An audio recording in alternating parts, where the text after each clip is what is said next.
আমি নিজের ইচ্ছে আসছি, ভালোবাসার টানে আমাকে সাকিব কোনো জোর করে নাই। আলহামদুলিল্লাহ, তুমি আইছো। এখন আমরা দোয়া করি, দুই হাত তুলা দোয়া করি তুমি সাকিবের সাথে খুবই ভালোভাবে সংসার করো। কি কম মামু? আমি কইতাম না সুধীর পুত। আম্মু আব্বু, আমি অনেক ভুল করছি, সাকিবের কাছে গিয়ে আমাকে তোমরা ক্ষমা করে দাও। কি গো, তুই এক মুয়ে কয় কথা কস? থাক বেটা, চুপ কর। কথা খালি একটা কইতে লই, তুই বুঝস কিচ্ছু?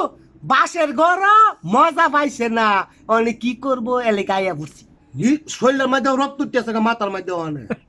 এক নম্বর কথা হলো হিরে জুতা দা বাইয়ে পাওয়ার তেল থেকে মাথা তালা পর্যন্ত হিরে সুদা করো না দরকার। সোজা করলে সত্যি কথা বাইরেব। বাইরিব গেল একটা। ঘটনাটা কি? আর আমি আগে কি কইছিলাম মনে আছে তোর কথা? ভাইরাল হওয়ার জন্য আসছে। বাইরে লওয়ার জন্য আইছে।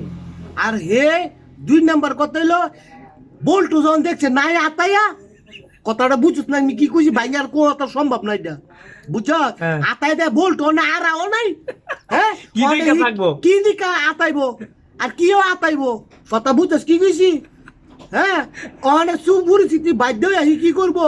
অন্ধে আমি আর ঠিক তারি না গরমে। হ্যাঁ, এটা হচ্ছে আকা মানছে হুনাই তো এটা দেখাই তো সুধীর বুঝছস কিচ্ছু? আমি তোর কি কইছিলাম? আচ্ছা, হ্যাঁ, তোমার কথাই ঠিক আছে। খালি একটা কইলি চলে ভাও কথা। আচ্ছা ঠিক আছে, তাইলে দেখি আবার ইকরা কি বলে, ইকরার মুখ থেকে শুনে আসি। ইকরা তুমি কি বলো বলো। আমি চেষ্টা করবো সারা জীবনের পাশে থাকার। ধরা কাটা দাগ দেখে সাপ চেনা যায়, মাগার মাইয়া লোক চিনা যায় না।